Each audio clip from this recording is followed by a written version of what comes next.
ሄሎ ኤቭሪዋን እንዴት ናችሁ? በዚህ ቪዲዮ የምናየው ዋተር ሪሶርስስ ኦፍ ኢትዮጵያ የሚል ነው 3.3 ጂኦግራፊ 9ኛ ክፍል። አንድ ዓላማ ነው ያለን በዚህ ሰብ ቻፕተር፣ እሱም ዲስትሪቢዩሽን ኦፍ ዋተር የኢትዮጵያን ሜጀር የሆኑ ዋተር ሪሶርሶች ዲስትሪቢዩሽናቸውን የት አሉ የሚለውን እሱን ነው የምናየው። ኢትዮጵያ ምን ትባላለች? ዋተር ታወር ኦፍ ኖርዝ ኢስት አፍሪካ፣ የሰሜን ምስራቅ አፍሪካ የውሃ ማማ ረጅም ነው በአማርኛ። ዋተር ታወር ኦፍ ኖርዝ ኢስት አፍሪካ ትባላለች። በጣም ብዙ የሆነ የውሃ ሪሶርስ ስላለ ነው።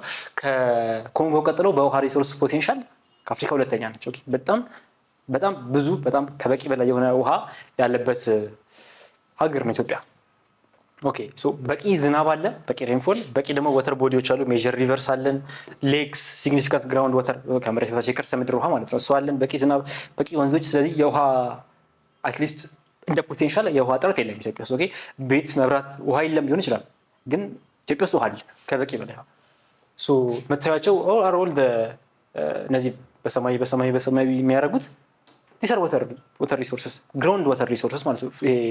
ሌክስ እነዚህኛዎቹ አውር ሌክስ፣ ከዛ አውር ሪቨርስ የተለያዩ። ግን ሀሳቡ ምንድነው? ሌሎች ሀገራት ላይ አታገኙም እንደዚህ በቂ ውሃ፣ በተለይ ግራውንድ ዋተር አይገኝም ብዙ ሀገራት ላይ።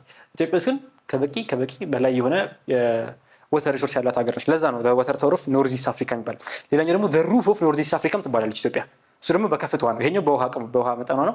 ሩፍ ኦፍ ኢስት አፍሪካ ደግሞ የሰሜን ምስራቅ አፍሪካ ጣሪያ የምትባልበት ምክንያት በጣም ከፍተኛ የሆኑ ተራሮች ስላለዋል። እዚህ ዩኒት ላይ ግን we're going to focus on the water tower, on the water towerነት። ሲዝናል ፍላክቹዌሽን አላቸው ኢትዮጵያ ሪቨር ታይፖች። ኢትዮጵያ ሪቨሮች ካራክተሪስቲክሶቻቸው እነዚህ ናቸው። የመጀመሪያው ሲዝናል ፍላክቹዌሽን፣ በየወቅቱ ከፍና ዝቅ ይላል የውሃ መጠን ናቸው። ለምሳሌ 3 ላይ አይተን ነበረ የአዋሽ ዋቢ ሸበሌ፣ በተለይ ዋቢ ሸበሌ የውሃ መጠኑ ከፍተኛ የሆነ ዝናብ ያለበት ወቅት ላይ ከፍ ይላል፣ ወደ ሱዳንም ይገባል። ከዛ በኋላ ግን የውሃ መጠኑ በጣም ዝቅተኛ የሆነበት ወቅት ላይ አይገባም። በጣም ከፍተኛ የሆነ የውሃ ከፍታና ዝቅታ ፍላክቹዌት ያደርጋል ወይም ወጥ አይደለም ማለት ነው። ስቲፕ ፕሮፋይልስ ፍሎዊንግ ፍሮም ሃይ ቱ ሎ ኤሌቬሽን። ይህን ግን 3 ላይ በተወሰነ ከቨር ለማድረግ ሞክረናል። ኢትዮጵያ ሪቨሮች አብዛኛው ምንጫቸው ከሃይላንድ ነው። ከሃይላንድ ተነስተው ራዲየት ነው የሚያደርጉት ወደ ውጭ ወደ ሎውላንድ ማለት ነው። ኢትዮጵያ ጥግጥጓ ፔሪፌሪስ ኦፍ ካንትሪ ኢዝ ሎውላንድ፣ መሀል ላይ ያለው ኢዝ ሃይላንድ። ስለዚህ ከሃይላንድ ተነስቶ ወደ ውጭ ነው የሚሄደው። የሚጀምረው ከስቲፕ ፕሮፋይል ነው፣ ወይም በጣም ስቲፕ ፕሮፋይል ማለት እንደዚህ ማለት ነው። በጣም ስቲፕ የሆነ ፕሮፋይል አንግሉ ወይም ስሎፑ በጣም ከፍ ያለ ማለት ነው። ከስቲፕ ፕሮፋይል ተነስቶ ወደ ሎው ኤሌቬሽን ነው የሚሄደው።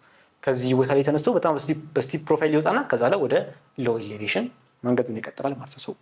ከፍታውን ለማሳየት ነው። ከኖት ከፍታውን ግን ይሄኛው ምንድን ይባላል ቁልቁለቱንም ለማሳየት ነው። ከዛ በኋላ ራፒድስ ኤንድ ዋተርፎልስ አር ቬሪ ኮመን አሞንግ ኢትዮጵያን ሪቨርስ፣ በተለይ ሃይ ኮርሳቸው ላይ ወይም አፐር ኮርሳቸው ላይ እዚህ ጋር እንዳለው አሎንግ ዴር ኮርስስ። ምንድነው ዋተርፎል ማለት? ይሄ ነው የውሃ ፏፏቴ የሚባለው። በከፍተኛ ሁኔታ ሰደን የሆነ የአልቲቲዩድ ቼንጅ ሲኖር ነው። እዚች ጋር ያለችው አልቲቲዩድ እና እዚች ጋር ያለችው አልቲቲዩድ ሲግኒፊካንትሊ ይለያያል አይደል? ያ ላይ ነው ያታችን። ግን በመሀላቸው ምን ያህል ርቀት አለ? ሆሪዞንታሊ ብንለካ ምንም ርቀት የለም። እዚህ ጋር እንደዚህ ነበረ፣ ከዛ ኢሚዲየትሊ ወደታች ገደል ነው። ስቲፕ የሆነ ፕሮፋይሉ ሰደንሊ ቼንጅ የሚያደርግባቸው ቦታዎች እዛ አካባቢ ውሃ ካለ that's what we call ዋተርፎል የምንለው እሱ ነው። ራፒድስ ደግሞ የምንለው እዚህ ጋር ውሃው እንደዚህ ከሄደ በኋላ በተለይ በዚህ ገደላማ ሸለቆች ላይ ወይም ጎርጅ የምንለው ላይ ማለት ነው። ገደላማ ሸለቆች ላይ በጣም በከፍተኛ ፍጥነት ውሃው እየተማታ ሲሄድ እሱ ነው ራፒድ ማለት ነው። በጣም በፍጥነት ሲሄድ ማለት ነው። ግራቀኙን እየመታ የሚሄድበት እሱ ራፒድ ይባላል። ዋተርፎል ይሄኛው ነው። እነዚህ ኃይለኛ ጉልበት ያላቸው ዋተርፎልም ራፒድም ኮመን ነው። ኢትዮጵያ ሪቨሮቿ አንዱ ካራክተሪስቲክስ ነው። ልክ ሲዝናል ፍላክቹዌሽንም ካራክተሪስቲክሱ እንደሆነው ማለት ነው። ከዛ ስቲፕ ሳይድ ሪቨር ቫሊስ ኤንድ ጎርጅስ ይሄዳሉ። እዚህ ጋር እንደምታዩቸው እዚህ ጋር በሁለት በገደላማና በገደላማ ቦታዎች እዚህ ጋርም ገደል ሰፊ መሀል ላይ ይኖርና ሸለቆ በሱ መሀል በአብዛኛው ኢትዮጵያ ሪቨሮች በዛ መሀል ይሄዳሉ። እሱ ለማለት ነው። እዚህ ጋር ጎርጅ ማለት ገደል ማለት ነው። ገደላማ ሸለቆ ማለት ነው። ቫሊ ማለት ደግሞ ሸለቆ ነው። ቫሊ እና ጎርጅ ወደፊት እናየዋለን። ግን እንደዚህና እንደዚህ ማለት ነው። ይሄኛው እንደዚህ እንደዚህና እንደዚህ ሆኖ በዚህ መሀል ውሃ የሚያልፍ ከሆነ ምንድነው እሱ ጎርጅ። ቫሊ ከሆነ ደግሞ ሞር ጀንትል ነው። ኦኬ በዚህ መሀል የሚያልፍ ከሆነ ውሃው ደግሞ በመሀል የሚያልፍ ከሆነ ታትስ ሸለቆ የምንለው እሱ። ይሄኛው ጎርጅ ገደላማ ሸለቆ እነኛ ደግሞ እንደ ባውንደሪ ሆነ ያገለግላሉ ኢትዮጵያ ሪቨሮች። ሌላው ካራክተሪስቲክሳቸው ባውንደሪ ናቸው። በሁለት ክልሎች መሀል በአብዛኛው ኢትዮጵያ ውስጥ እንደዛ እንጠቀምም፣ ግን በሁለት አካባቢዎች መሀል እንደ ድንበር ሆነ ያገለግላሉ። በሀገራት መሀል ለምሳሌ በኢትዮጵያና በኤርትራ መሀል መረብ ሪቨር አለ። እንደ ኢንተርናሽናል ባውንደሪ ሆነ ያገለግላል። ሎካል ባውንደሪ ደግሞ በሀረርጌና በአርሲ መሀል ወይ በባሌና በሀረርጌ መሀል እንደዚህ እያልን እነገናለን እና ዋቢ ሸበሌን አይተናል። እነሱ ሪቨሮች ሎካሊ ባውንደሪ ናቸው ወይም ሎካሊ ወሰን ናቸው። የግዛት ወሰን አንጠቀማቸውም፣ ግን እንደዛ መሆን ይችላሉ። ምክንያቱም እንጠቀመው በሌላ አይነት ዲቪዥን ስለሆነ ሀገሪቱን የሚከፍላት በናቹራል ሪሶርስ አይደለም። ግን ከጎረቤት ሀገሮችም ጋር በሪቨር የምንከፈልባቸው አጋጣሚዎች አሉ። መረብ ሪቨር ኢዝ ዋን ኤግዛምፕል። ኦኬ ሶ ሪቨርስ ዊዝ ዲፈረንት ኔምስ። እነዚህ ደግሞ ለምሳሌ አባይ አለ። በሞስት ግልጽ የሆነው ምሳሌ አባይ ኢትዮጵያ ውስጥ ያለ አባይ ነው፣ ሲወጣ ናይል ነው አይደል? ወይም ብሉ ናይል ነው፣ ሲወጣ ናይል ይባላል። ካርቱም ከገባ በኋላ ናይል ይባላል። ሌሎች ወንዞቻችን this is river አባይ becomes the blue nile in ሱዳን። ካርቱም ካለፈ በኋላ ደግሞ ብሉ ናይሉም ቀርቶ ናይል ብቻ ይሆናል። ተከዜ ሪቨር ኢትዮጵያ ውስጥ ያለው ተከዜ ነው። ከኢትዮጵያ ሲወጣ ሱዳን ሲገባ ምን ይባላል? አትባራ። ተከዜ ራሱ ወንዙ ራሱ ነው፣ ግን ሱዳን ሲገባ አትባራ። ገናሌ አገን ሳውዝ ኢስተርን ድሬኔጅ ሲስተም ላይ እንዳየ ነው። ሲወጣ ምን ይባላል? ጁባ ይባላል። ከሌላ ወንዝ ጋር ጆይን አድርጎ ከዳዋ ወንዝ ጋር ጆይን ያደርጋል። ጆይን ካደረገ በኋላ ሶማሊያ ሲገባ ምን ይባላል? ጁባ ሪቨር ይባላል። ሪቨር ባሮ አለን። ባሮ ደግሞ ወጥቶ አሁንም ይሄኛው ሱዳን ነው የሚገባው። ደቡብ ሱዳን ሲገባ ምን ይባላል? ሶባት ይባላል። ስለዚህ ከባሮ ወደ ሶባት ነው ስሙ ነው የሚቀየረው። ኦኬ አንዳንዶቹ ሌላ ትሪቢዩተሪ ሌላ ገባር ከገባላቸው በኋላ ነው ስማቸው የሚቀየረው። አንዳንዶቹ ሲምፕሊ በመውጣታቸው ብቻ የሌላው ሀገር ህዝብ እኛ እዚህ ተከዜ ብንለው ሌላ ሀገር ህዝብ ደግሞ ሌላ ስም ይሰጣል። ለዛ ኦኬ ስለዚህ ሌክስ አሁን ደግሞ ሌኮችን አሁን ያያናቸው ሪቨሮቻችን ናቸው አይደል? ዲስትሪቢዩሽን ነው የምናየው ብለናል በዚህ ዩኒት። ቀጣዩ ምንድነው? ሌክስ ነው። አንደኛ በአፍሪካ ስታንዳርድ ኢትዮጵያ በጣም በሌክ ሀብታም ነች ይላል። ብዙ ሌኮች አሉ፣ ብዙ ሀይቆች አሉ። ሌክ ነው ሀይቅ ነው። ብዙ ሀይቆች አሉን። ከዛ አብዛኛው የሌኮቻችን የተፈጠሩበት ምክንያት ደግሞ ምንድነው? ኳተርናሪ ፔሪድ ሴኖዞይክ ኤራ ላይ ሆኖ ኳተርናሪ ፔሪድ ላይ በዛ ምክንያት ነው አብዛኞቹ ሌኮች የተፈጠሩት። ኳተርናሪ ፔሪድ ላይ ደግሞ ሌላ ተፈጠረ ብለን ያየነው ነገር ምንድነው? ሪፍት ቫሊ። ሪፍት ቫሊ ላይ አብዛኞቹ ሌኮቻችን እንደማያሉት ሪፍት ቫሊ ውስጥ ነው። ኮዙን በዛ ማየት ትችላላችሁ። ለሁለት ተከፍለው ይታያሉ፣ ሃይላንድ ሌክስ እና ሪፍት ቫሊ ሌክስ። የኢትዮጵያ ሌኮች ኢትዮጵያ ሀይቆች በአጠቃላይ ሃይላንድ ሌክ እና ሪፍት ቫሊ ሌክ ብለን ለሁለት ከፍለን ማየት እንችላለን። እዚህ ኢሜጅ ላይ የምታያቸው ሪፍት ቫሊ ሌኮች ናቸው። በኋላ እንመጣባቸዋለን። ኦኬ ሃይላንድ ሌክስ። እነዚህ ሃይላንድ ሌኮች አምባ ላይ ፕላቱ ማለት አምባ ነው። አምባ ማለት ደግሞ እንደዚህ ተራራ እንደዚህ ብናም ቢኖረን የሆነ እንደዚህ ቢሆን ይሄ ቦታ አምባ ይባላል። ኦኬ ልሙጡ ቦታ ወደ ሜዳማነት ያለው ቦታ አምባ ይባላል። ተራራም ቢሆን ከፍታ ቦታ ነው ስቲል ግን ሜዳ ነው። አምባ የሚባለው ቦታ እንደዚህ አይነት ነው። እዚህ አምባ ላይ ያሉ ሀይቆች ናቸው ሃይላንድ ሌክስ የምንላቸው። ትልቁ የሃይላንድ ሌክ ምሳሌ ክሬተር ሌክ።